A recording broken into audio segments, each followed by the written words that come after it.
So now the issue is this. Utia semna omo kire say a medical student and also omo occupy ho.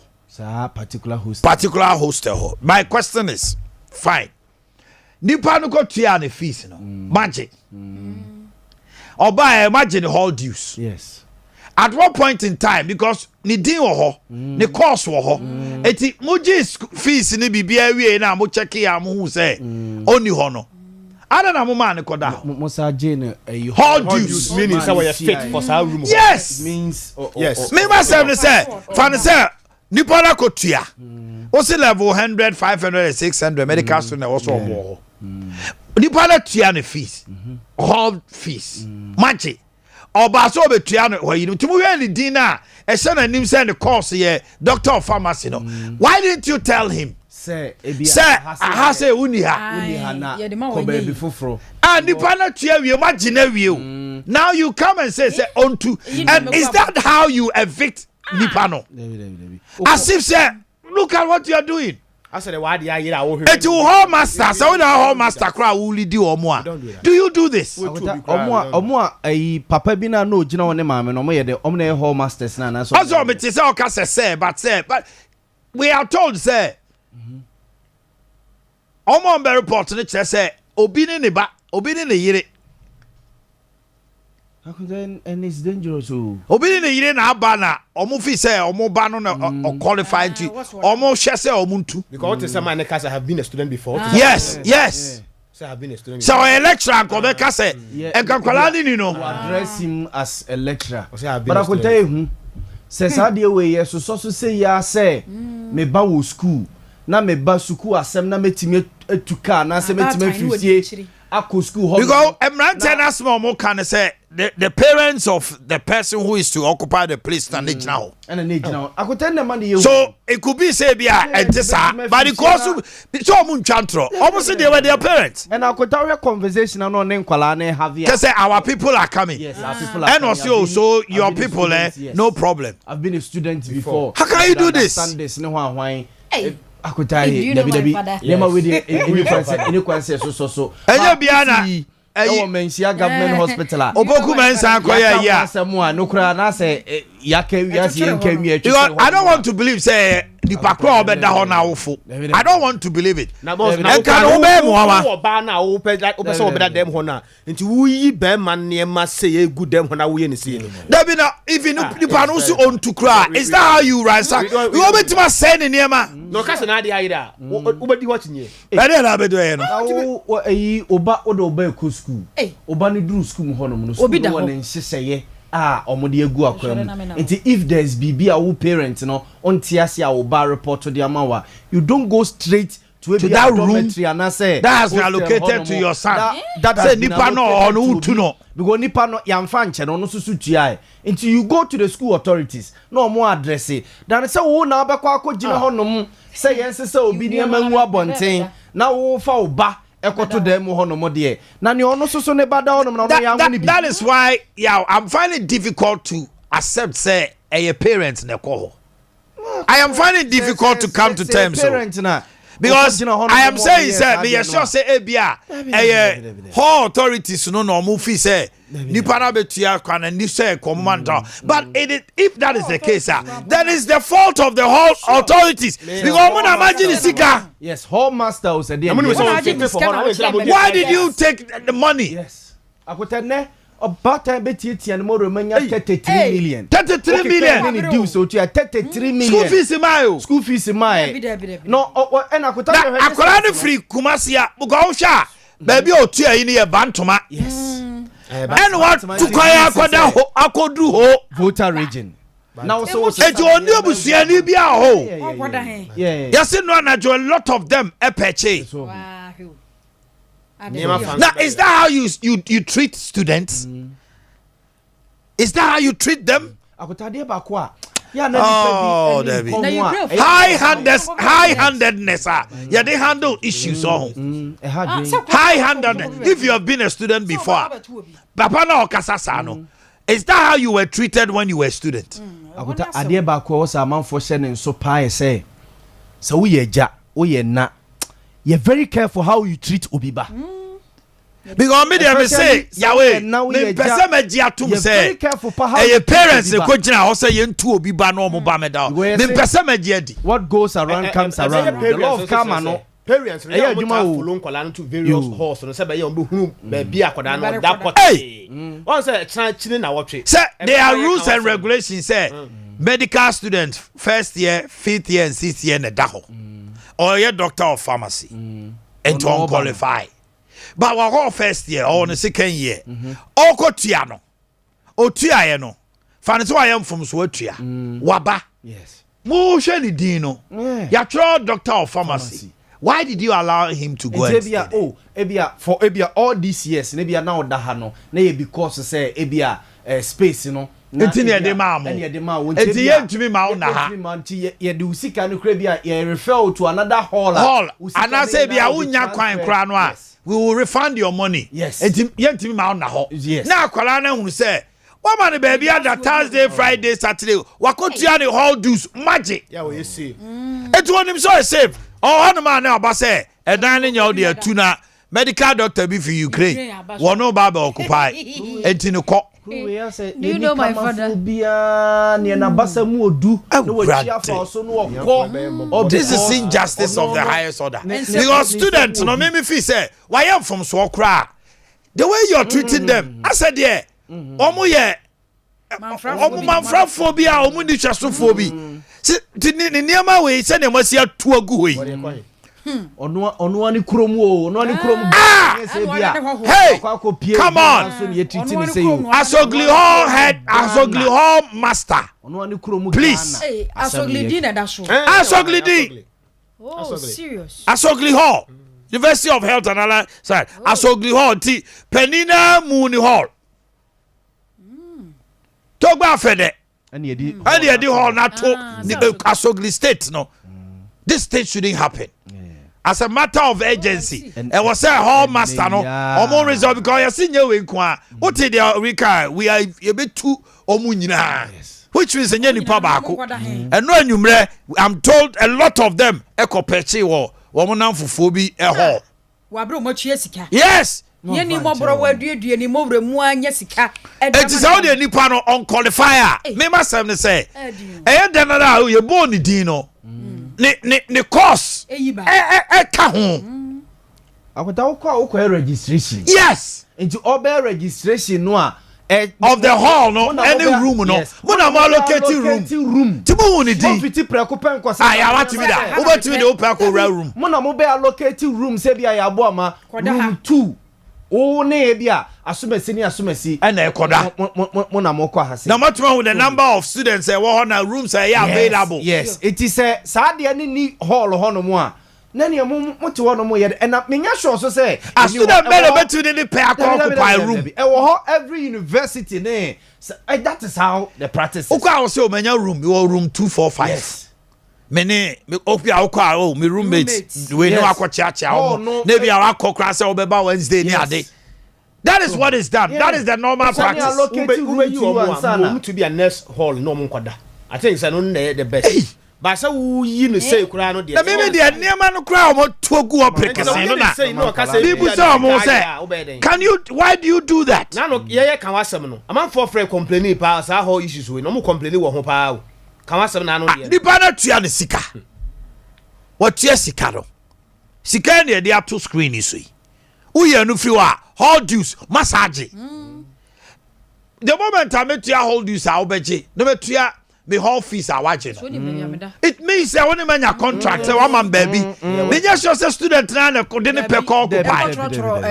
You know. Ah. More managers of the hall, managers of the hostel. It's sad. Mona mo be allocate a room. Na are who? It will buy a registration. Uti o janti o. Oh yes.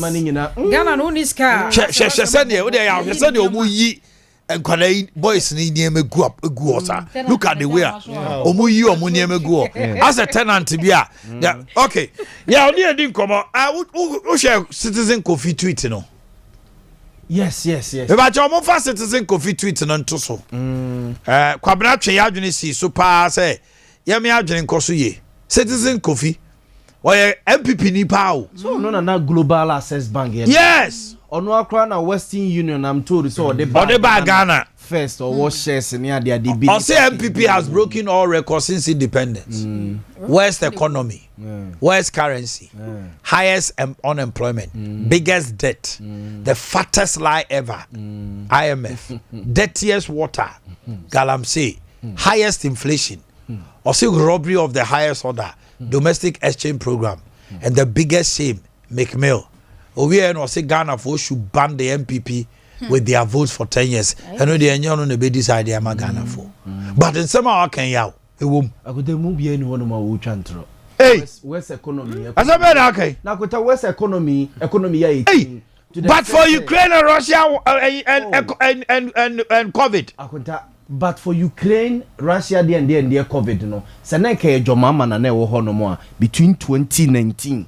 Mo kan say 2016 na jo mama akọ IMF 2020 no akọ IMF it on beto so 2017 na 2018 na exit no more extended no 2019 October 2019 and between that time na nye kedofrata na manage Ghana economy o na IMF na manage my it is a say that time no 2016 ajo mama 2017 to 2019 na IMF ewo Ghana na MPP aba mu no se na ya adwene ye se economy na grow wan na ye de ne wan ye se ye kwa it was the IMF program running kenofriata na oye so good bro so a na o manage economy ne man but na IMF ana na ebu ayen they exited in 2019 omo exit here na ye real kenofriata performance akwa se me cultural exams na Omanhene ugina machina ebia o kire me ka kire me o say number 50 Mississippi AC we say D na ma teke ya na no my me sign afa wie en ye de theory ne ba na se tworo ene se me ntworo theory na me ntworo no ho ne ye behu me modemo say objectives no a me teke ye no a me 100 number 25 for CB. Yes. You could say the objectives of one. I na me kwatene. You obu okra kweta so ka kire o say, wo se obu otumi ma tip. So Abia say now the aka ho no a kire. O ma tip kra wabon. Utimi kire. Akweta eti IMF obi busa exams horse Charlie spell is mame. Yes Abia woni mu so. Tension fan was Charlie is yes spelling say was I don't know. As I'm found that the crown who did the best. Yes, you kissed to crash so her one pay. So for you from 2017 to 2019 wasn't the handiworks of Kenoforiata. I am man fans. But they kind of so it holds true to some extent say 2017-2019 IMF they were in town. Yes. They weed us off, but also by good performance. Am I winning awful? By good performance, say a modern bar by no so boy and a man you winning your free IMF because Jacob for echo IMF no Hipic no by 2005.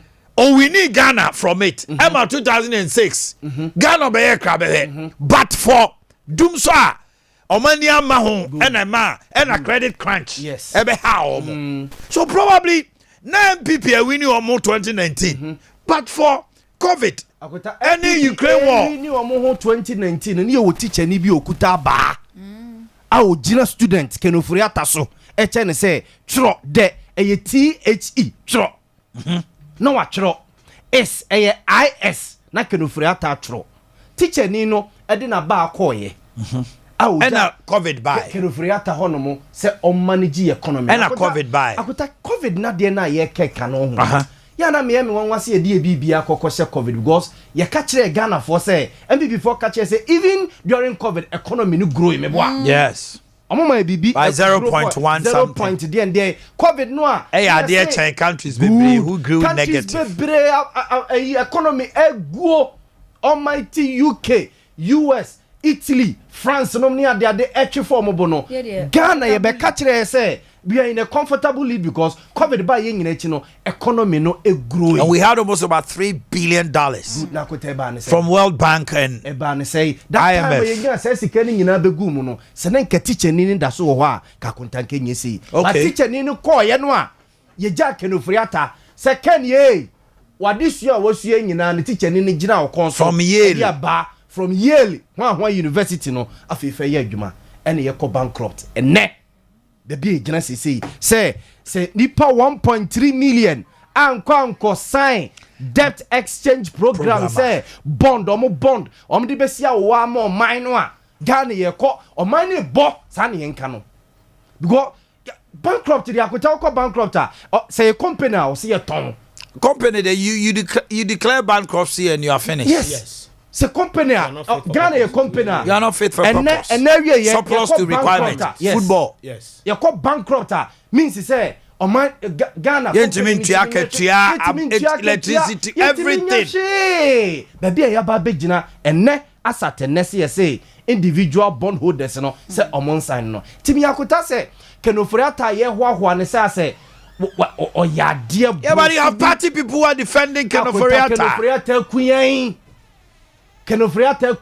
It me over the weekend. Bana me tete say yes by Monday ye benya finance minister for from kote say we unu kuma sika say ono kra no yes ye dey cost finance minister o ye dey cost minister of state at the ministry of finance or kotra presidency ye na ba ko ye na ye pam ni Chasaduba no aye dey hello na o me dey sika kwa koye Sika Koye Minister of State at the presidency. At the presidency. No, that is listed. That was CCI. Only to me be out. Yes, it is Sika Koye no more. Or Koye DA because still I didn't da sukuta kenufriata. So Friday utie yi. Kwame Pianim. Yes, nkomo. Mo the voice ni bi o mami. Kwame Pianim voice. Me media kota kenufriata say MPP. Almost here from say G95. MPs no almost sorry cool. I'm told that they are going to meet again when they resume next week and take the next line of action. MPs no. Yes. Akotomache. MPP party no ne sebre kuta MPs sa 95 no. They should save the party. But as it stands now, they should save the party. As it stands now, I can tell you for a fact say and they will be heroes. So be MPP ni pa.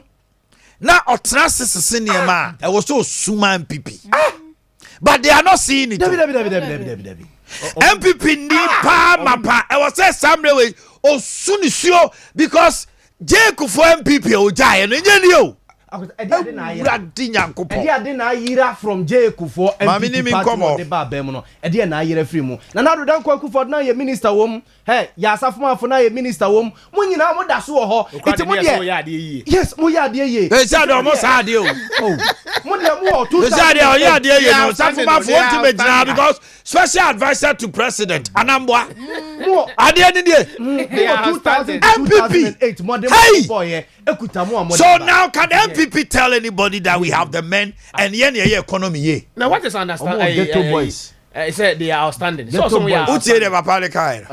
Hey, Sampiali. I say MPP for so you go here man say area boys.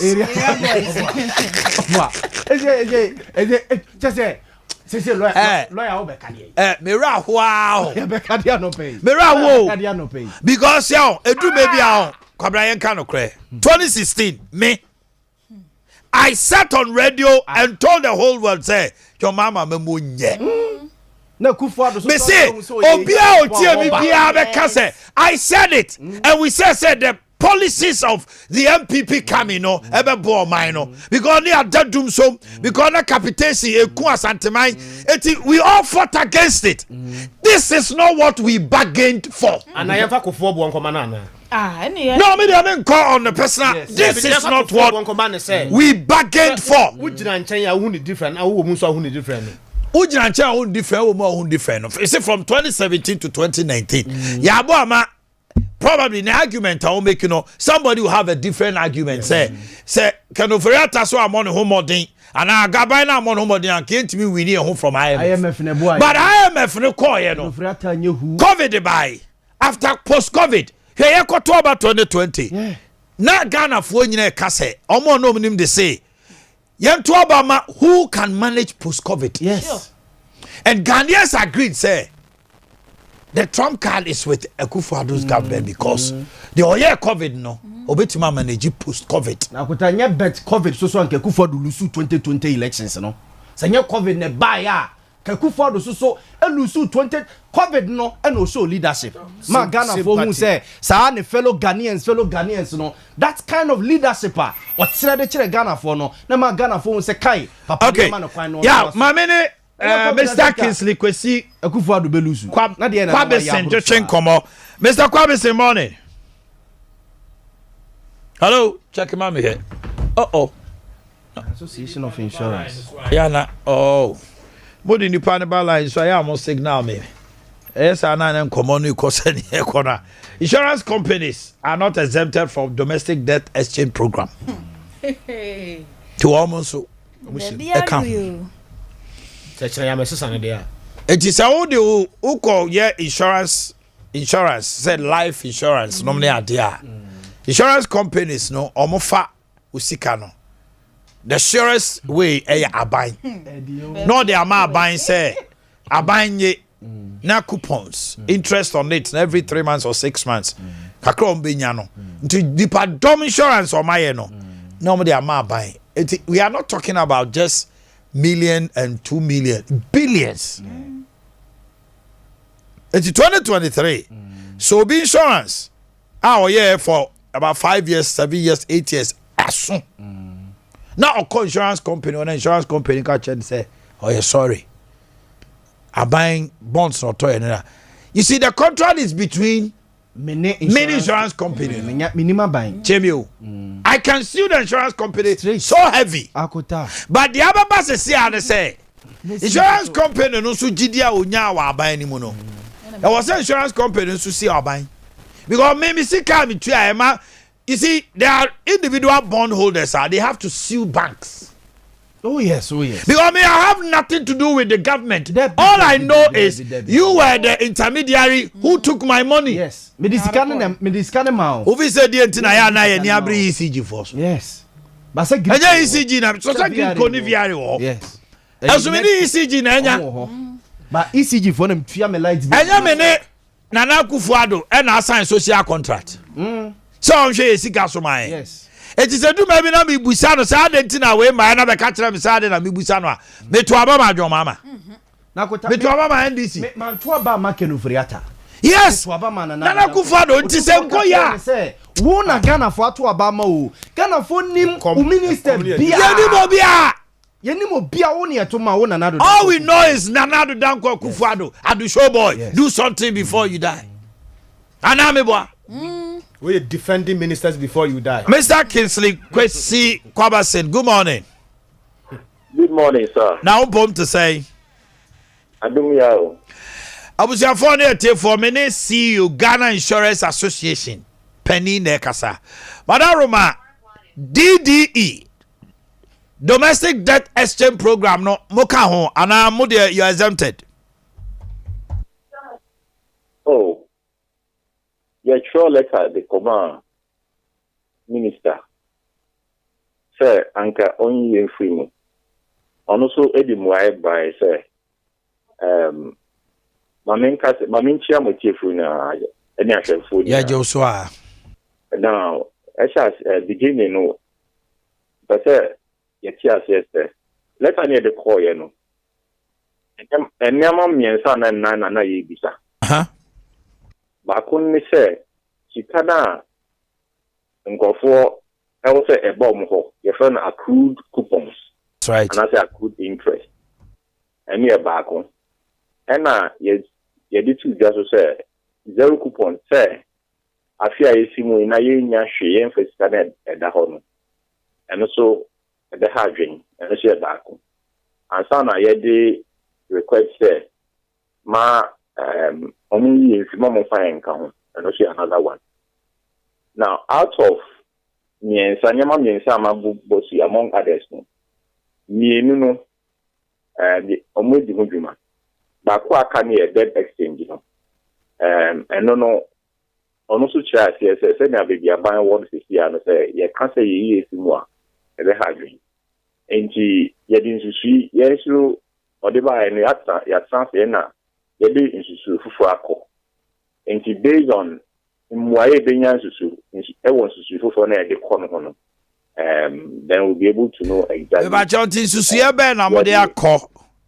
To be fair, as you see in latter part of last week near the coin, and she said, and Hadrian, Mestre, you know, Moana, Frey.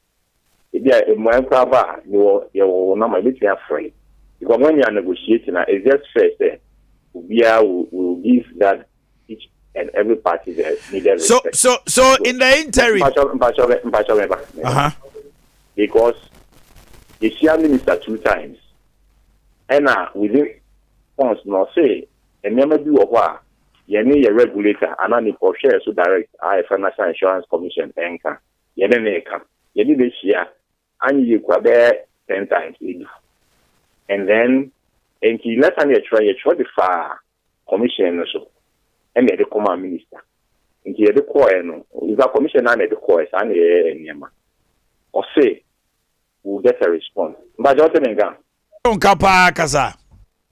You actually say, let me the coin, he had the far commission, so, and I could do minister and hope. And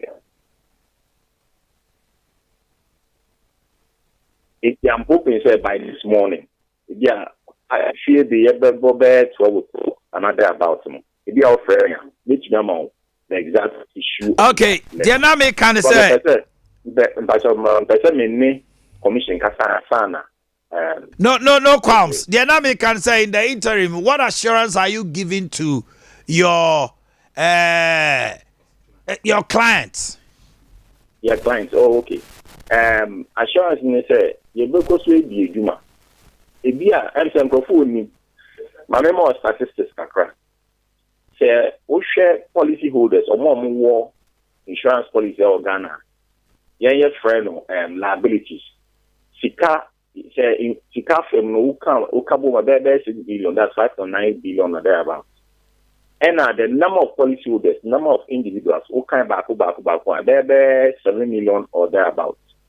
And then on daily basis, the biada yentia kra sika yechia our claims no ukabo there 4.5 million Ghana cedis. Into a fee we pay about 1.5 billion. These are statistics. Now, Bibi ni gusu e ka ho asem yenwie no ye koso di juma nti nkofo nya bo to yen say wo how bia wo bia na say obeba insurance company ho ana say ebia edin ben wa say me no me wo di tuga omo frɛ ye wo ye friend complaints management and advice bureau obi o how bia on frɛ ye ne be kasa nya church and bia enya medu nya kasa mi just the one kasa insurance policy ana wo ni ye wo bebre tie nyina ye hu da adwam abotre say financial system say if there is any sort of uncertainty nkofo adwin yom pesa na nkofo ekaja the gum on different lines hadwin abotre say insurance company insurance companies no mgusu ediom juma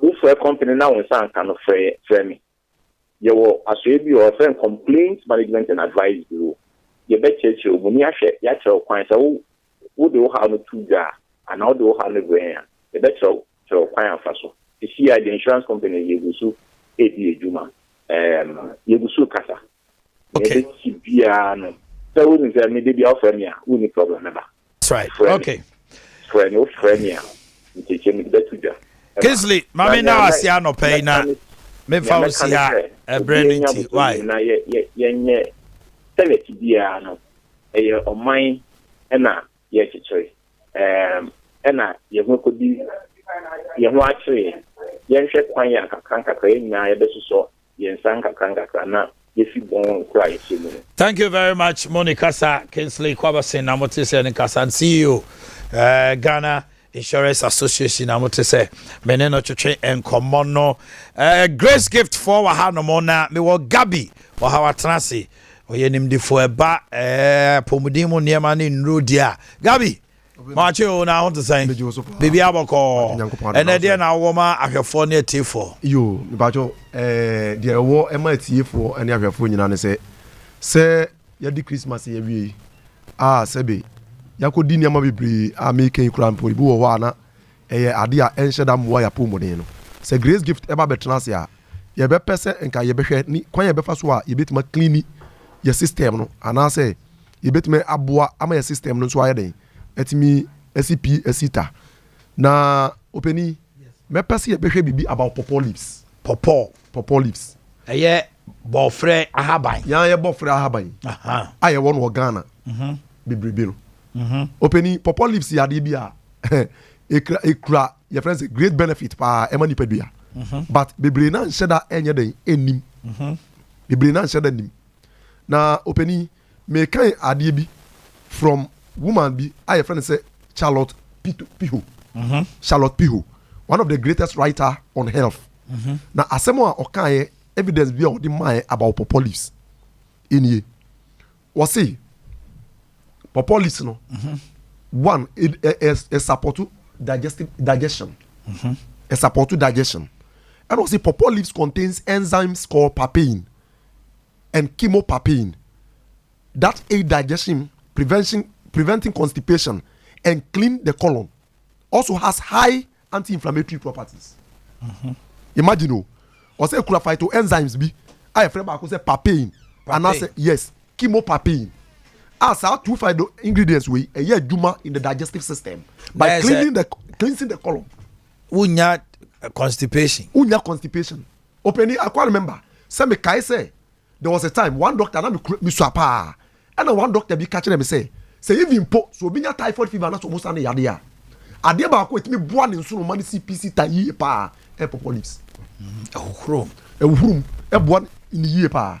Ana sa woman we di friend say research na beto waka say boa digestion na sa prevent constipation na clinic colon no ana biom inflammation akisi wo stomach nim sa ho asisi wo intestines nim esa boa yi ereden efi ho because ekita properties against that say me bisa say pawpaw leaves near the eden organa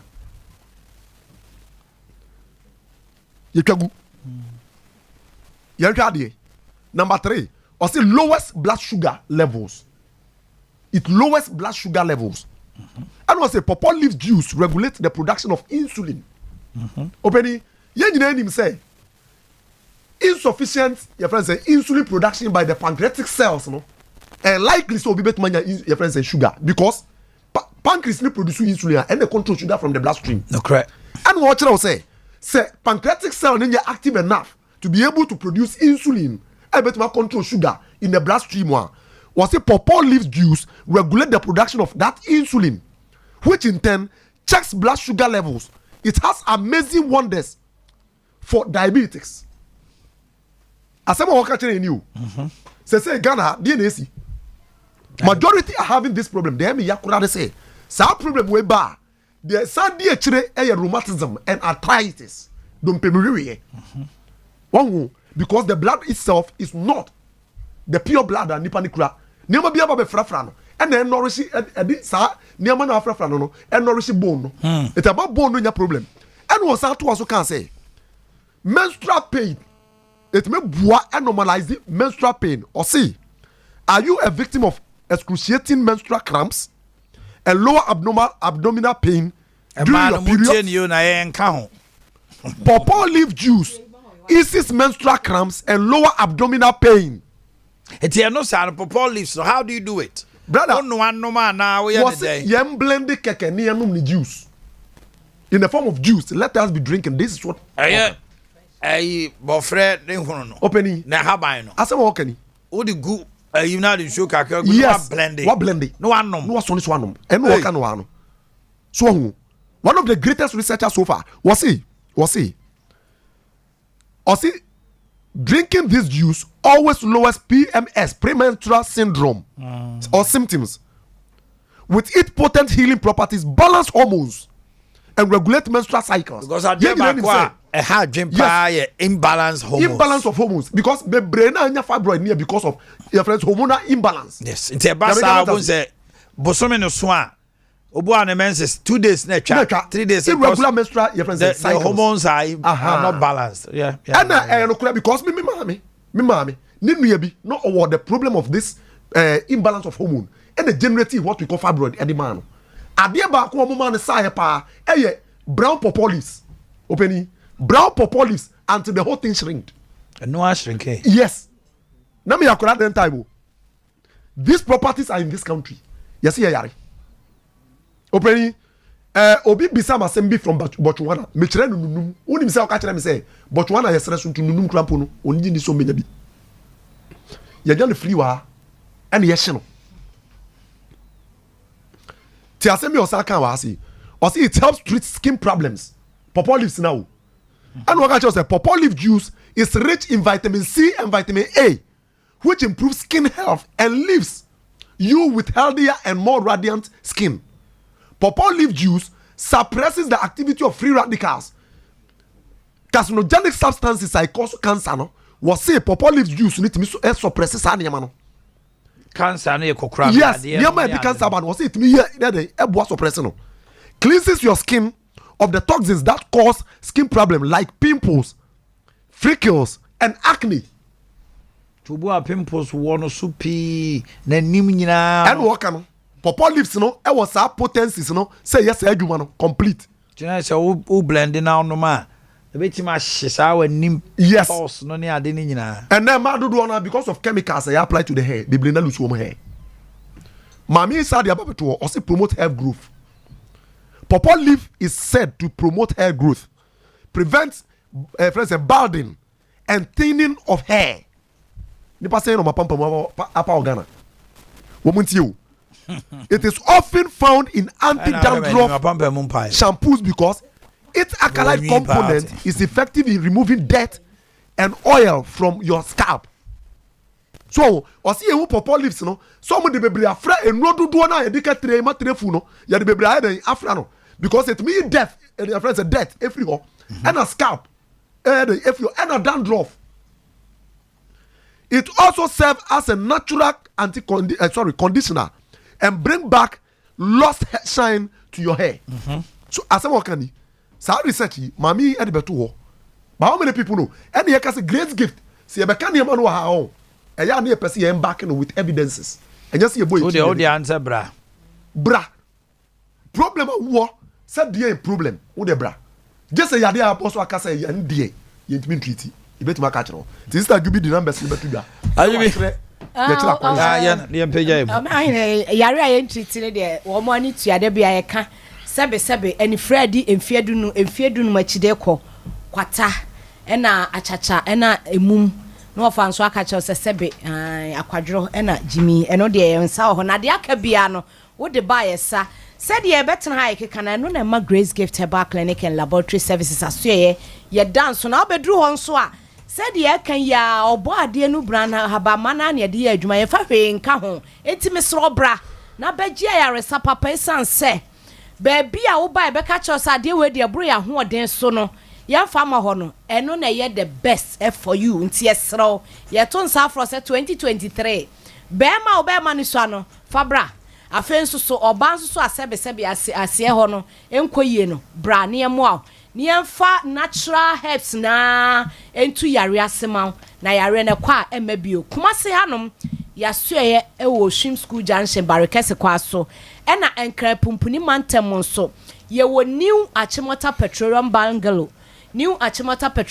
ye ne Family Life International School no ena edin hwani mu mepa mo choma mo mamure mfise afiwei anchi ato no Dr. Grace Board wonya afi kura de wa yiri mu pa isan se wonim de wo ya unsuro kura etu ba na se wonyini ni a wo se bra na be tonchia wo be tonchia na afi wa hu de eko okay ye numbers no Dr. Grace Board de nam didi kan no 0543 0543 32 32 00 00 30 30 0543 0543 32 32 00 00 30 30 and 0242 0242 72 72 52 52 74 74 0242 0242 72 72 52 52 74 74 0244 0244 126 126 123 123 0244 0244 126 126 123 123 the chatto a 0246 0246 518 518 003 003 0246 0246 518 518 003 003 Grace Gift Herbal Clinic and Laboratory Services, home of quality health care. Apomuden Papa Fie. Nyame come ho. Okay. Lawyer Kwaba. Now pom to say. Adom na nyame ene edini. Oti ho na memrante na ye dwidwa MPP pa tutu na basane sre na. E dey na ko trim. Sa na eseba. Sa na eseba. Pepe na eseba. NPP is a party that believes in dodo agenchere ne dodo amemo ene obi anka na dwen. Is the party worried? Well, to some extent the party is worried. And the party, if not worried, may be worried. Because he's choosing his words advisedly. You see, if you have a political party, now that produces a government and the member of parliament, and the one of the pillars of the party, the parliamentary wing, and so we are about 95 of them. G98.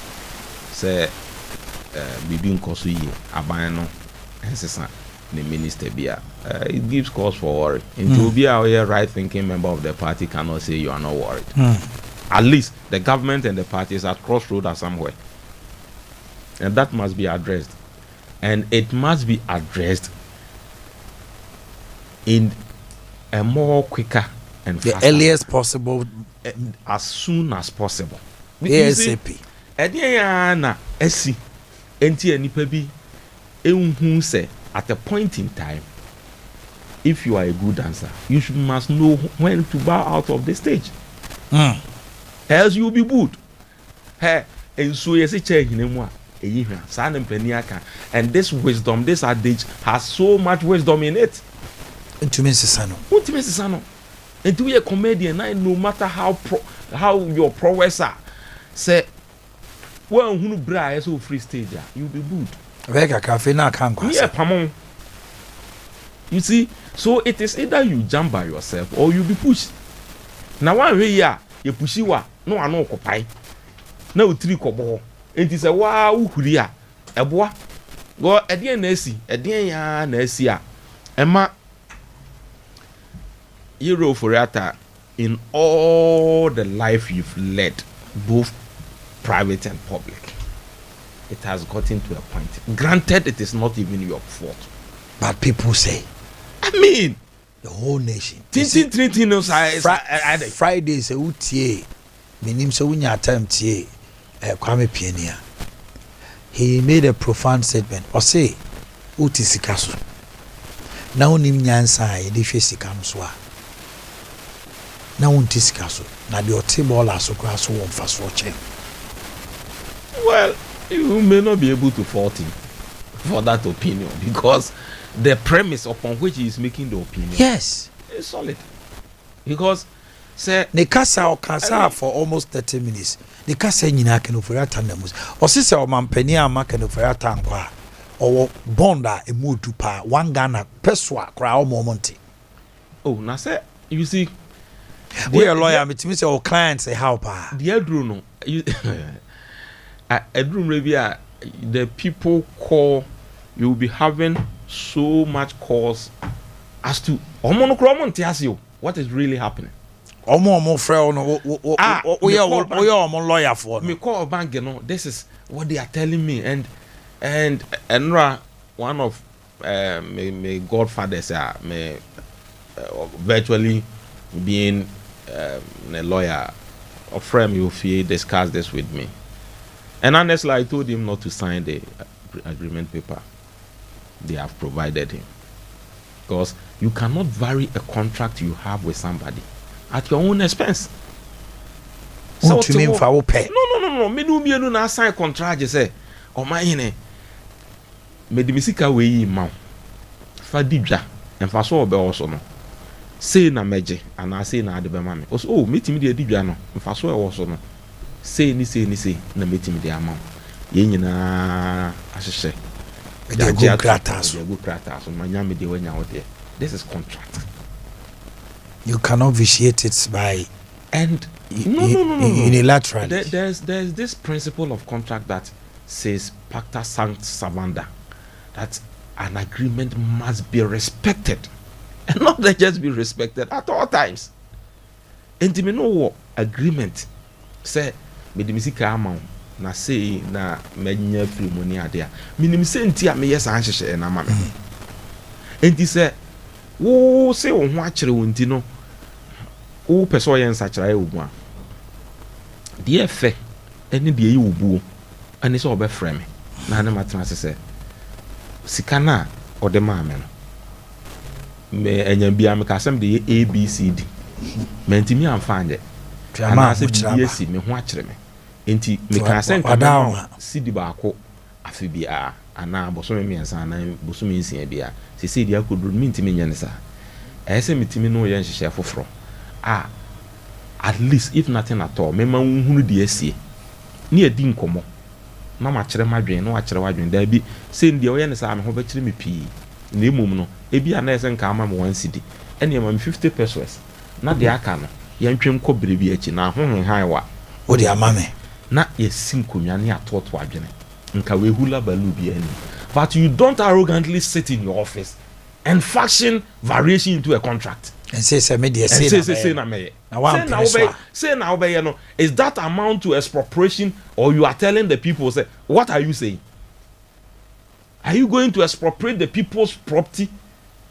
Which you know it is expropriation. Expropriation is we do to me obi ajapade. Constitution. Na go na be kan bro foka Constitution. And so I can pefe say Ghana man be bia wo ho kwan se onya ajapade either ono an ho ana oni nipaku bi ana obi ani ho kwan se osisi Ghana ni bia e wo na ajapade na se aban no mom na kwan a wo fa so no ayese the government you've sworn to protect these constitutional provisions, so we dare not. What did say? As in kete se sa emra we ubabo ho ban ensuo mo awie mo. So what are we saying? Against advice of your own Attorney General. So when I want to anamon we utu a emo. Then you sit down, you start circulating these all circulators are messages at the mawomo or the mawomo. I have a lot of them forwarded to me. Adana me nyabi. So me know the home come. Yes. Almost send it emamia and say, you yourself are saying say voluntary. So why do you call this Allah? And now it's like sign up or lose your investment. How do you lose your investment? But that is inadvertently that is what I'm saying. It cannot be possible. How do I lose my investment to a government that can be sued? Our properties can be garnished. Your account to be able to be garnished. Aban betimi court betimi aka say yempofa account to any account to be aban will be betimi no that so I use carefully. How would that government be able to survive? Situation I find yourself in any aban domestic debt exchange, you know. E won sunsun aso e ma o man no say because nipa bebre ye kika. The consequences is quite that. So the domestic debt exchange no so wanya oh yeah, or how I ever bro no. In my opinion, and I think say Minister of Finance, it will be before for it should not be domestic bond exchange, especially with individuals. Corporate institutions, corporate bodies, companies, and all that, you may have that long time arrangement with them, but with individuals, the rippling effect is going to be so severe. How? I tell you, How say? Oh, what the obi awe pensioner? And I don't bond ako usika ako to bond. And ebi a why your arrangement say 3 months be I mean be 50,000. Then you share the 50,000 within 3 months. I know now be what the born hobra. And most of our pension folks no so do now be through some ailments here and there. Yeah, so you see, aging comes with these problems. I don't know be the tone road the tone. Fees and all. So I won't tell me ade. It is a sabri ekobane sana. What it means is that livelihoods are being lost. Yeah. Obi also I don't know what generation adwuma. The expansion with me fenipa. Now MB into expansion be ama. So he is going to lay off people. There is going to create unemployment in addition. Banks, especially the local ones, a lot of them trade with government in bonds. In the Uber corner, Nasa our bonds and also and they say, oh no, Nisikano. As a deposit script may affect you. Oh, why not? Deposit music and they go on, and who was a medical abattoir. Now was actually within Bohon's or Omanhene Yaw at the near the Betty above Neda. So you also will be paid upon demand. So here be an yet near the amount. And no, and a banking, they trade money. And they say, we are buying. Let's say, Drew Baby, and watch now we take a decision. You know, critical situation calls for critical measures, but not that ones that will kill. Initiatives and indigenous. So now, sad decision way back for this single decision of domestic exchange debt, no respect to individuals. No, you know what is creating? It is a abano ne sources I talk over the years. Debbie, that's a CRD. They also to me more pre-SHS. To me more abino Ghana for Enya Kania Demono. Esenya abai we na the ambulance aba every district. Esenya abai we na acquire over the period the aye hunida ni nyina is being constructed. Esenya abai we na ye free SHS. Esenya abai we na ye one district one factory. And it appears this single act is pushing all that into the drains. I don't know if you take a decision way. So I disagree with the finance minister in its entirety. And he said, "Ebeya, side decision we say they should reverse it and at the end also from the warrior no, I say on share that and decided what to do exactly because and Chebia now call parliament or catch a parliamentarian say individual bondholders will not be affected. Yes, is that not the case? Yes. So what has happened? Even before we went to parliament, press conference no. So what has happened? Say Nasa BBS Nasa or more beka won't it give you some mouse in Kenya be a hunim bizenia menko kanchra o man for na me kanchra o say we no nka ho na mom say dey bibi nti o ma beka ho untimi kanchra o na so kanchra o so enchichiri mu be na ade mo e de enkomo na na o mu adi untimi ni obi nsa contract na wa won tenase e wo wa nka so wakaka bi nsemu na wo vary contract na hanum ya Afghanistan. Ghana is not a banana republic. Ghana emrawa ha se unimu a it is at the end of the day the government tries to obey anything other than what the law requires. The end result is say there will be series of suits against the government, thousands of people, because everybody is heading to court. If government dares do anything compulsory, say no by where they will put interlocutory injunctions on you not to even start. Just say those are the mechanisms available. Or it will be able to fall out. But so ni nipa ni nyankita ho die papa. And I'm telling you, and a contract now no more more vary to be according to be our terms and be our wishes. A win-win situation. We mabamenim kakra open 100%, we pay 50%. Yes, okay, we run and we inconechi. Now you meet at a point. At the end of the day, na ɛdeɛ ya na ɛwɔ Ministry of Finance hɔ a Euro for ata aka na ɔpɛ so wɔyɛ ntia ɔkɔ so this mess na nipa na ɔde ne kotu hɔ no ɔso ɔnyɛ na adwe so obeyi no a you are pushing Kenoforiata yɛmfa ne sɛ Kenoforiata is one person ontie futu ɔnyɛ na adwe ne sɛ ɔbɛkɔ na de ɔde ne si hɔ no so nyɛ na adwe so obeyi no no anano wotie mpanimfo bebree a Oma Kacheno, National Executive Council of the party, Eyina Sutire, National Council, and then Akasa, Uti General Secretary, or say not about 4 or 5 times, someone in the Dinkomo about reshuffling, especially the statement from the president, name we say, Kenoforiata, Mumanunye staff level agreement in we. On your appropriation bill, already budgeting you, or we will sit down and have a discussion. There's not been any discussion after that. You see, Etiema Compase, even the Osaya Creshe, party phone be brebufu cry ye. Abra Osadi trade the sake can. I no Casa call ya fede Osia Bujinapo. And now look, in this star situation, the president is in Abu Dhabi, and after 4 days, he's going to spend 6 days on a private visit. Well, on the Ubibeka and Nina Kajumana because Hajumana private visit to be Horma and near Mabukum, you can't probably may not be able to disclose it. Tianonina can have my name.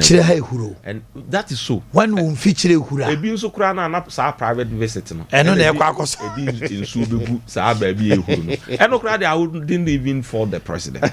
But maybe problem is the inaction of the president in respect of Ufura Ata. I mean, for Christ's sake, that is true. But Ghana for say, a Juma also on your mind. It is difficult to understand this. Why we are the Ekeka corner that I'm saying, if the party is not worried, we may be worried at a point, is that the Ekeka corner, bondholders, individual, whatever, and any party political card, whoever affected or affected, who bet you, that's said, yeah, by. Omo sorry bebrebe no.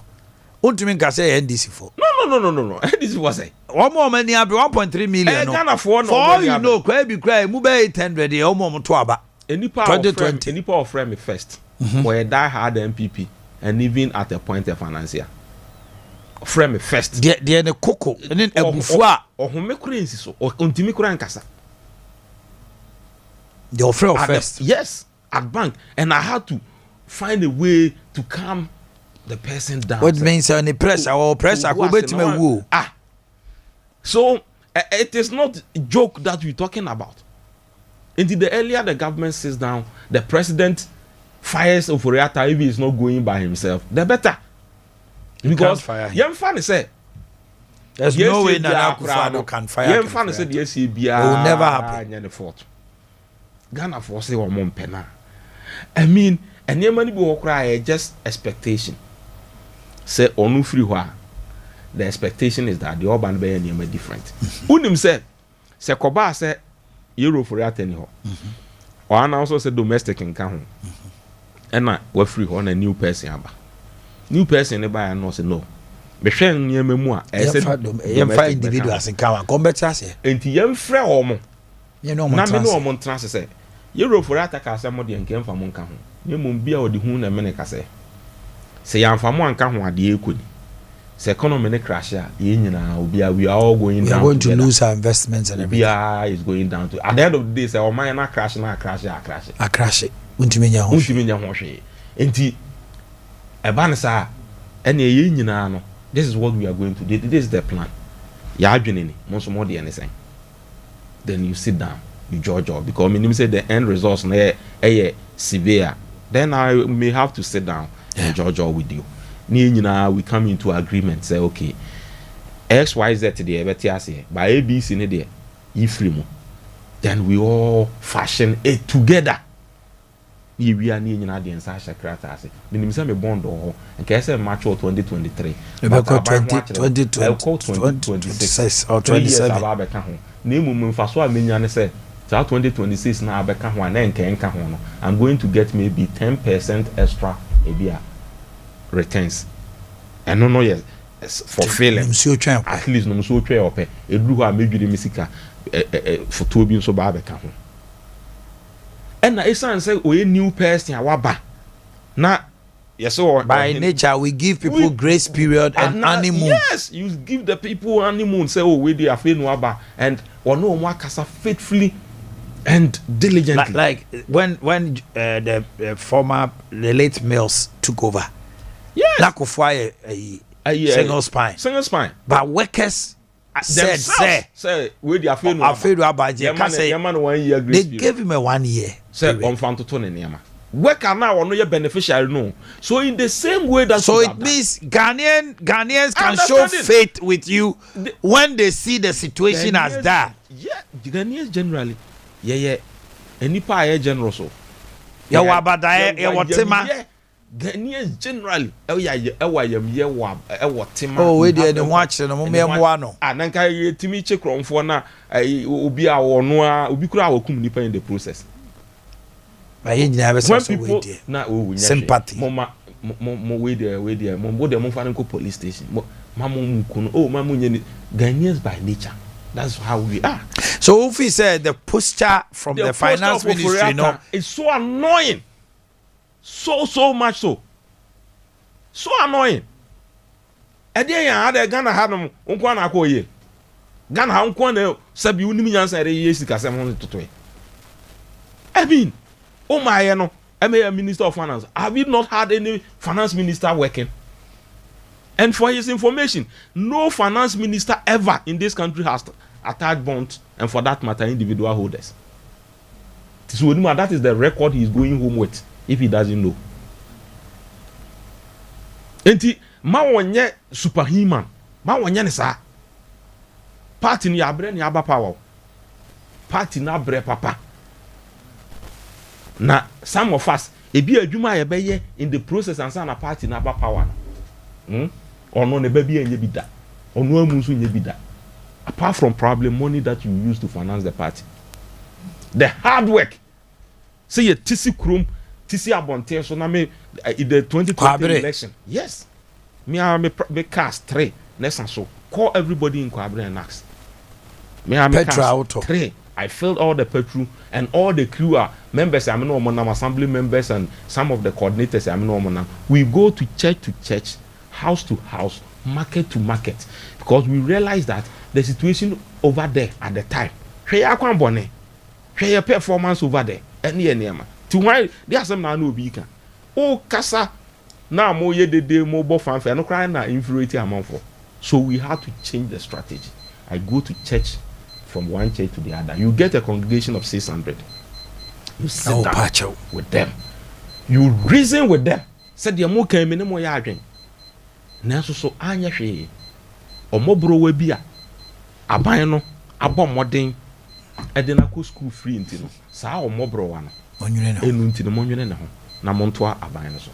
Na monto aban no so no. Ebi MP na mo se mo mpe no. Yes. Ebi kura me mpe ne che mo. Nanso said the be ya aban na adwuma be koso na wo hia dom dodo de approve policy bi a obenya ntino ono so mo ano na monto bi man. These are the things you did from call Kwabre open phone license Kwabre say who say when ya sorry dem na mama and today can you go and do same minim how I will go na because when you say ya corner how ukuta bo mu ade you papa for here now kwa nya light no mu use speaker no mu use ni bibia o nya light no mu use 500 200,000 500 200 every church self financing. And when you do all these things and this picture is being painted one person's belligerent inti ye nyina no party is anchor back to opposition. But say you have been quiet. We have never been quiet since this domestic, including even the Attorney General and Minister of Justice. Have anybody been quiet? Minister of Justice say go bet me akwa president assume say asem we dey say. He wrote a letter and released it. Who has been quiet? But nobody will be quiet. Okay, Omanfa. Omufai. Now in a different means, far more fire and they say almost say at the end of the day voluntary. Why do you even bring it in the first place to create this alarm in the system for people to take and make mischief out of it? I don't have my man for a bit mischief with it. Or say a voluntary there. No, it's only 10 o'clock. The NDC is having a press conference. They will. Why not? No, NDC no ankasa no na. Omo ankasa omo asa. Omo ni hwe the magana for, so they cannot do anything. And Nafisenti say no credit the back up. Some people for NDC in this tight corner. My brother. Now go make briefing space. Omo asa because and some omo asa they say omo ni bibia of the magana for. Nana do Danko Akufo-Addo be the president. Forget about the flaws and the policy or the buy, whether it has been perfected. We can have that discourse. But from 2008, but the name 2012, what he was coming to do, then this was the policies, the programs, the measures, and how he is going to even do that. So by 2016, I know about power now. So Fregan and Yakurebia 4 years with Timmy Casana Buzan, the Gufado so by there. When Timmy and Kahrin, with me, I can't bear 3 actually. 3 SHS, 1 village, 1 dime, 1 way. You can write up with it because these were the vision. That is the policy, the programs. And NDC Nibi. NDC, and Cabin Tre. See, I would hear a journalist. Journalist, and so it's not armchair journalist. You've been reading round the clock, doing your investigation and all that. Tell us 2 programs and this is what mobile when NPP exit power. The ever catch around so man why they a good father and Crawford. The mobile need that is all the best they can do. And nothing am I movie this attitude of the finance minister and the people thereof no so annoying because in an unlikely event that we lose power to NDC. Nobody will know about no any programs, any policy. What do you hold him to? Nothing. And the acquire NDC, I do my faso in the last 8 years when they came to power. Maybe say Silent Night Guest House and Event Center. Say open baby ayo wedding pa. And I say be a party kesiye outdoor in be na wo launch wo ba ana be a year crowd o pese wo ye wed and fan say funeral dinner kese wo akuku dambi ni pa bi a invite wo mo ba wo ye make come for Silent Night Guest Out and Event Center a ho serene na European Standard Hotel Services anopa no ko da ho sorry a ya ma breakfast papa bi eno nan channel garden. One person more wedding a garden wedding in a garden no for nature silent na udru honoma na weekend so omo live band no mrante ni mu band bo enwom no didada ye were all assorted drinks and food aduane bia opeso di bia fufuo mutio party special Sunday enye easy na ni nyina gina so ema wa obetu anamos nko no ma se special Sunday fufu and a mutio party no live on Sompa FM. IPT nyanchina se kwan no so any police container di hwe ni mu hye so. IPT nyanchina se kwan so any police container di hwe ni mu. Silent Night Guest House and Event Center.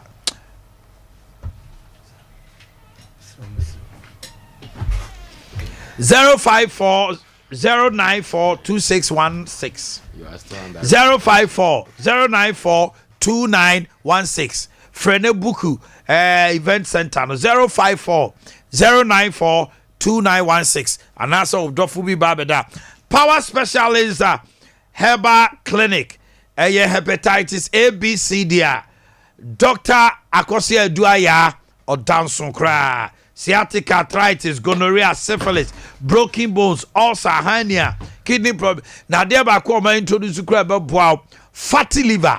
Ye be yini nyina free wa mo ahomea kamama wo liver aye adwuma brebo no kuma se fe yase bosom twe kwan so ye ne Jasbro Filling Station di hwani mu enkan kwa benya poko ase ACP Main Road and Atakra Anaji Estate Anaji MA Primary School ni di hwani mu ye wo Herbatin Herbal Mixture and powder a boost immune system.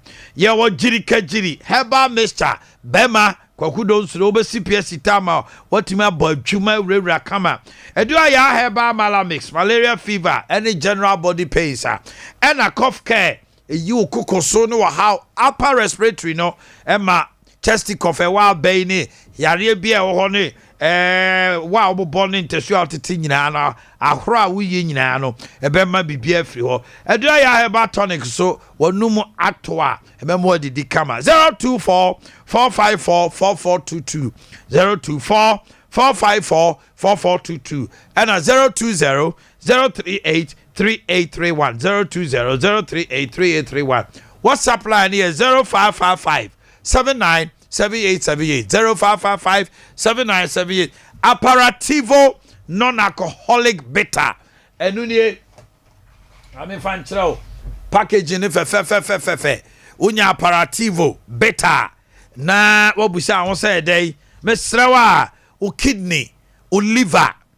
brebo no ne o veins no ne ade nyina ebe clear o sister ni mama moja dia frusane eti sexual booster so a bema ubie na onoma we nye ye noma si ho utu so anu anom na chele kama onoma eye Aperativo bitter enye bitters na every Italy na aba na Italy for de udi omo drink ani o uko bia fridge me bi shem na omo boba obedi dance say Aperativo pa bomodena na nya bi esa appetite balance obo didi sa obo so ntimi didi ememu didi kama obo hu yen won kan ye ben Accra girls near the powerhouse Roman Ridge din hwanimu Shannon ye ben Accra girls ye the powerhouse Roman Ridge ene Kumasi so Jofel ye din hwanimu pe ewo airport runabout Fred 050 553 6302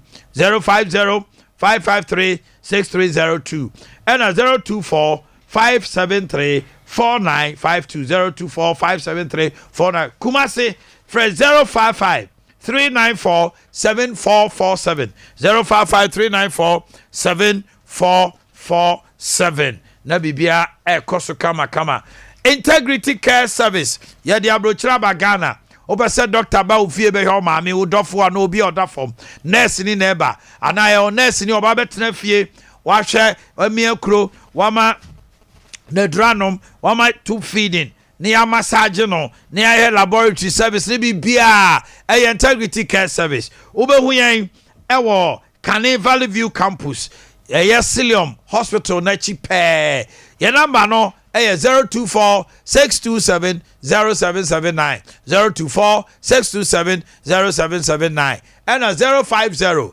300 0018 050 300 0018 na bibia dey akoso obesa Christmas no ye ne di wie ya ye ne age obesa fie sa ye da ma remfio 5G enemizo 5G enemizo drink papa obi agi atumu ububo bia otum say yes drink no anum yi ewo grape guarana grapefruit ginseng I ma bema who ye den and a green tea esa tea nipadua no so ma cholesterol ne enema bebre nkotrem 0246 270221 0246 270221 21st clinic Sciatica for the Ubia Giatum say, ya dear friend Sciatica.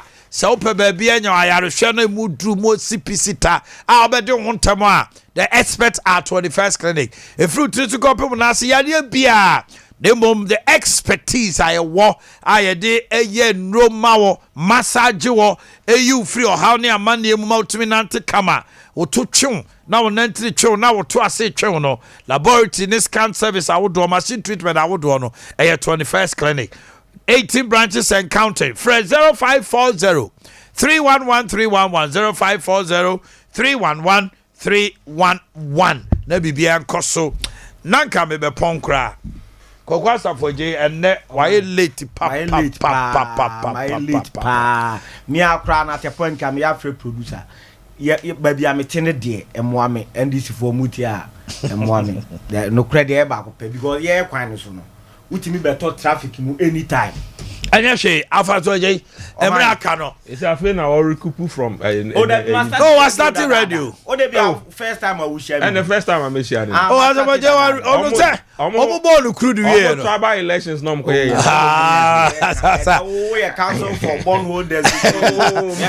Okay, Azabaje. Omanhene. Mame ma floor no meet you. Me da say mame nchia atiefo nyina ne ahwefo mo hwe Sompa TV. Titru NDC for Maji Bra mo tie dwumadi. You see, measures here every baby me tie say me ba no ka say NDC for na lose. Now in all this NDC for to be provide alternative. That's right. Na senke MPP pa you see sa propaganda no munyai. Omanhene. MPP for nyai sa trosem no maka from last year this year mamun kan bio. And the reason is simple. Omanhene in the run up to the 2020 elections, you provide a policy document a friend manifesto. Your friend the People's Manifesto. That's right. Mene ka say produce a pa onko NDC for your website. PDF version while waiting at downloading free. I have a copy here on my phone. Copy 27 to page 52. I was our manifesto in a containing your economic and monetary policies. Be beer on how to fix the economy and stabilize the economy. Page 27 to page 52, my specific pages. But the dynamics in 2020 and American has changed. Uncle Reedy, if it doesn't fit into the situation now, okay. But you don't sit here without going to read our alternatives and make claims say you when we have provided a full document. In fact, on page 70 of that same policy document, you know, you actually quite buy a before to be travel to and this is buy and the best sustain free SHS beyond an NDC government. How I may include private senior high schools because you need tax and they fund the SHS. So if you don't go and download it and read it, in fact, you can get hard copies from your friends in the NDC. So, Omanhene what you say? No one can be now better.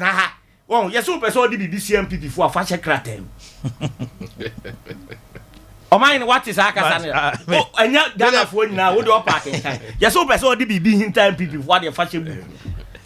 Ya dia sebuku muntu omu ometena wa na NDC for en provide bebre monfa ego no ene arrogance ne nto nchen monko policy document nim the People's Manifesto and go and read it. On several occasions Mahama addresses our issues we meboa on several occasions Mahama provide alternatives amamo COVID-19 kra buy Omanhene obekaya ye ka se ya a team of experts omumboa aban ni nyina yen jojo ni en sha adwene omudidi yatem say we are not in charge adentina ye pese ye set a parallel team Omanhene now ni kroma. That's right. Enti say Mahama no onyam den kosie meba kosie nkosi koden koda Mahama onyam den odi adwenkyere ba o pese oji manim onyam wanfa adwenkyere ama onfa na adwenkyere mra say onyam den adana mu ye nya atwem sa. Let's get to the issue now. But it's also the posting of Kenoforiata kra na enosieti na na hikra.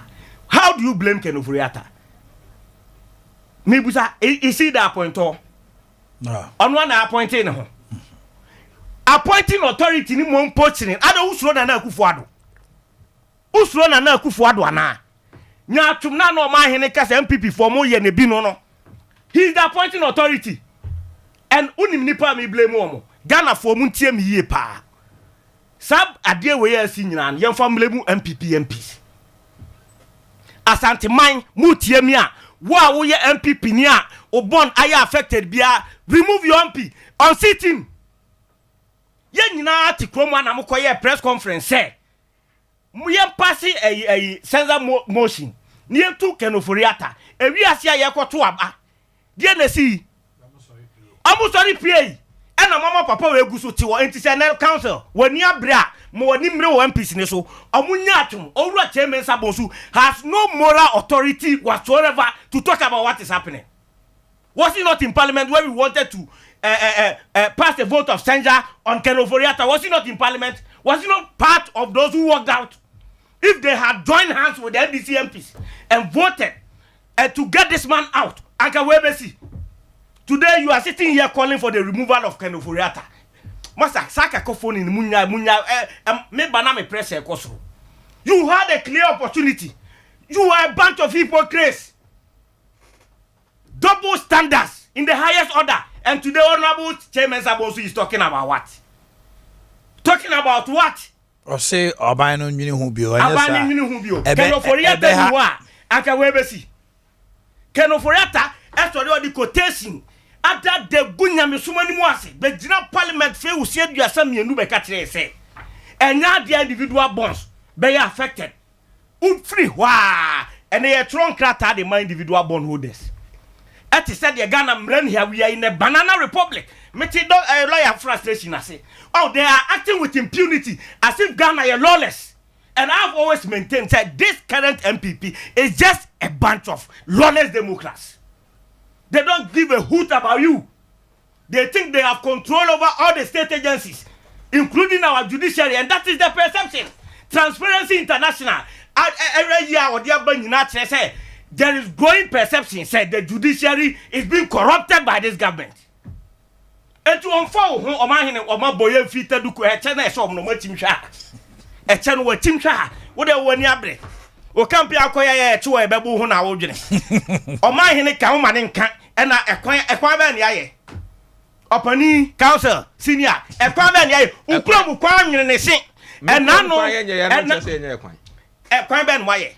Kwa bre una maswatu na bai o me cat na ona swat na bai e ba jo ba bitie no kwa bre for bebu what you say masse kwan hwe e na anwene masse kwan wo be pai wa mzoba Omanhene eye da ne abeduru ha na akufo do sha ade we ase 2017 ye ka kire mo se wo hwe bed na ode to Ghana ye weight bill so a. It was unnecessary. I was in a hurry. And I know my maybe anything me here life size. 125 ministers of my hand. And then Omunina ye bo ma konhuma, ye mo ma allowances. Omu chef no do ye tu allowance. Baby omu da ye tuaka, petrol be use ye tuaka, cars omu be use ye tuaka, and tari on be say ye tuaka. 125. And then o titiri kro. O man over 1,000 presidential staffers. And wouldn't say interestingly, no. Omunina ke to this article 71 holders. Yeah. Now Omanhene bra wo bray. Yes, will be a presidential staffer. I know Jay Katuachem. Who are move on for Bogan, yes, one friend, on fan or catino, on some throw back. On some throw back. Yet to come our lawyer Omuji's candidate Jow. What better defend? Who defended him? Since 2017, Ebema be Boakye Maubi. Yebesu Swaki and Shauma. I know just say ohunu bibi e da na ohunu bibi on the party mabeka over the show over 1,000 omunina GC say and article 71 holders. Yeah. Just look at the toll on the national purse. Omanhene point there time room crying over 100 staff yako form a free data bank. Edu omako finance ministry.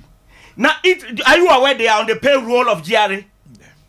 Lawyer we are where say Kenoforiata workers in order free data bank about finance minister blah ye was civil servants for hono ye tu omoka te say commissioners of Ghana Revenue Authority ye tu omoka as commissioners of Ghana Revenue Authority. Look at the amount boni ben ye ade Ghana ye kufu ado dia ye the man work and pay plan ko be ye say ade ye the Ghana man work and pay plan ka say no be Omanhene aya rahu semo Ghana yen sore. Ye think the suko country na akufo ado ni nabusuafo no. They've stolen too much. Mo yes can look at what Gabi was writing. Or tweety because he can water. Gabi can forgo the bonds and he will continue to live large. You who executive secretary to the president or that your team no any family chile gas in the day. Up here no mu bi Omanhene minimum busua bia ode ne mako private school oman bonsi and ode ayen calculation ode tua enkola school fees say ade ya giagui enkola school fees ayen ne dadwen ne sika isu akam ye threaten so say wan san a sika ni nyina be den ebehye Omanhene say nipa no koya na obai ye public schools ya dane saito tiene oman ye nyina ye pese ye micro school papa ibi eti dia ma wie ti mu hu Ghana fo mobo covid sika ye ba ye sika ba ko ye busa Kenoforiata se sen ba was 12 ye busa ba omia was 8 ye busa information minister was 9 yebusa Akufo-Addo was 70 mo wie sika nti obi kura hu figure no mo wie sika no mo tabiri sika na wia e de akwa mo no Nyankopɔn hu tie mi a metu nkra o sika mo ninu wasomdie mo ninu wasomdie mi bodua Omanhene we are suffering Oman umre enemu na no yesi yato akatuam 30% base pay oya calculation just 598 cedis and ebeka ho that's right etimi to mo 25 kilo Oman etimi to mo 25 kilo enti teacher ni na katua na ye 1500 for we kura ka ho only 2000 so betimi to mo 25 kilo in a month aka se 1000 onto tomatoes and the tomatoes uto 10 cedis saying uto jene 10 cedis saying Omanhene mi busa ye nyina ye tia we know the cost of living and the petrol you saying diesel you saying and the 100 cedis show bottom of Omanhene it has no value and yet ministers here go about they don't understand the no can you because yesika ya o individual o clients no aye ju o musika no and one is sande hwe o mo and na ya no and one Omanhene bottom ne ato ne de bo o makwahoma o enti onyini sika na Akufo-Addo 2017 onyi sika free ni bottom farm money ira ko homa da so president bi aba sa no se obuma ni ya se enkameka president bi aba the same thing president bi ani o man obo ira ko Kufuor bu man na ye bo na ko homa no obetu bottom yu sika there be John Mahama obetu bottom yu sika Professor Hames tu bottom yu sika Akufo-Addo de ye onyina wasa tutu ye bottom yu sika de eno ne bonds bondo no omusa o tutu bottom ban ohun mobo wabuo bra wakeke wonuma mo wusa wuni sintu o wi wa amade achi Oman eya rehusem emu oya na ye kan se dia na me yan se wo mo manya sika no a omo ye affected e wo sa asema ye kan no e ye mpanifo akukudam omo obibidi eti ye kan market women no mo nte back ene lawyer chire mu se sankrofo sika ye ho aba asemi enu be mo ntimi mie nnuma enti unemployment so bio kakra o matimi afa no kra wan we on bayi bi mu adi because sika no na ebe onya di tu o mo ka no se ye tete so rough abla ye mo na mane onu so edwene de one ne mabe dan ebe di ho bone be ne aye si ye to abama Akufo-Addo no wasese na busuafo be gu aban mu wie ye sika ti na Akufo-Addo dia woni wabusua nya but the issue of wie sika no you see ye kase obi wie sika you are a law student. There should be something to the point where it is proven by whether evidence or other to prove as such. When you use the word we are, is you are making it emphatic. Mini evidence be me wo COVID COVID-19 sika no yenya MPP Northern Regional Vice Chairperson oba no a obeka say sika na e ba ye no ye chiche ma party executive free. I was so saying no, say 10,000 or so. No, it was like 100,000 or so. That's all 1 billion. Lawyer me boy. When the national issue, the years cannot get when you be a need council, it's my baba. So what has Omanhene? Yenya party people. I'm a confess yesterday Ghana for say Sikanwa. Yenya him say they be fight COVID-19 no matter the NBSSI. What has happened to it? Oman yentia yenim say MPP for now it's Ghana Enterprise Agency. Of course, but what I'm saying is that in the run up to the 2020 yeah, they send money. 2000. Have they paid it back? No. There is clear evidence. NDC for crying in Yadodo. That money. Tell me NDC. Momo constituency officers. A bit timid one for say, Missika about all the way. On propaganda. MPP ni ama bi na NDC. Wo kwabri wakwa sorry dem akwa yusu nyamidin dia ye campaign ama okra ya ma na asafo adi. Eti Omanhene me de me kan say eye aban wei ana plunge Ghana into this situation.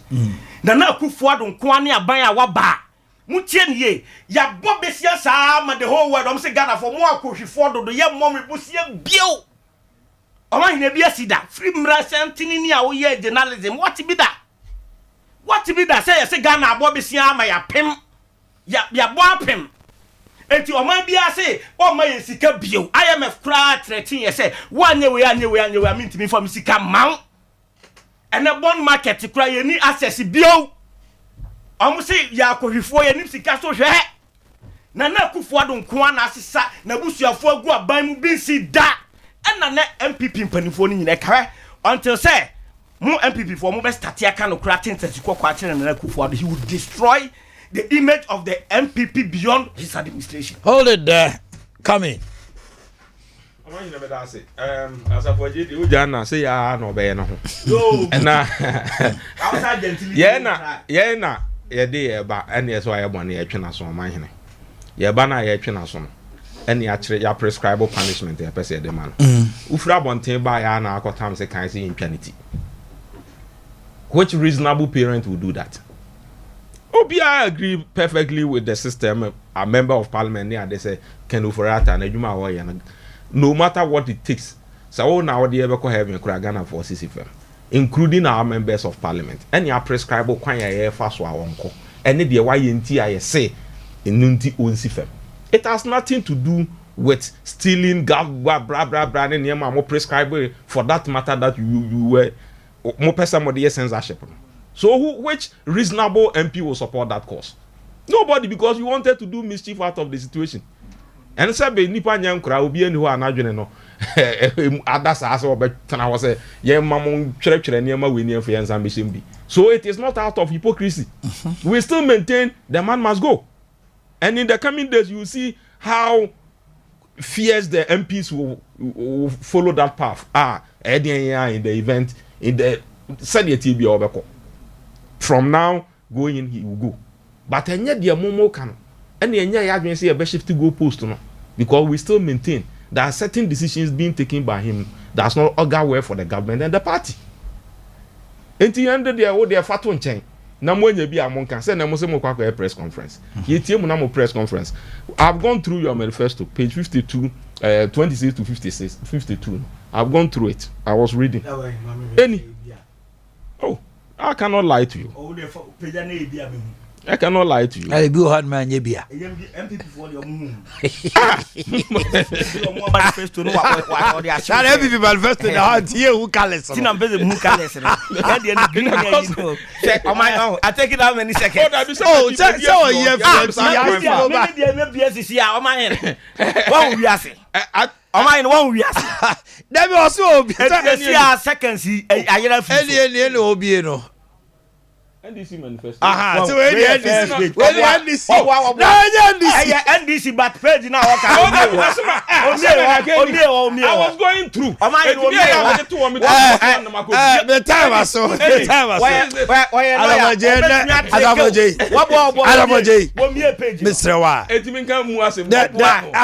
so. Listen. I have done things in such a manner so we can have a discuss where we can do a whole lot of banter.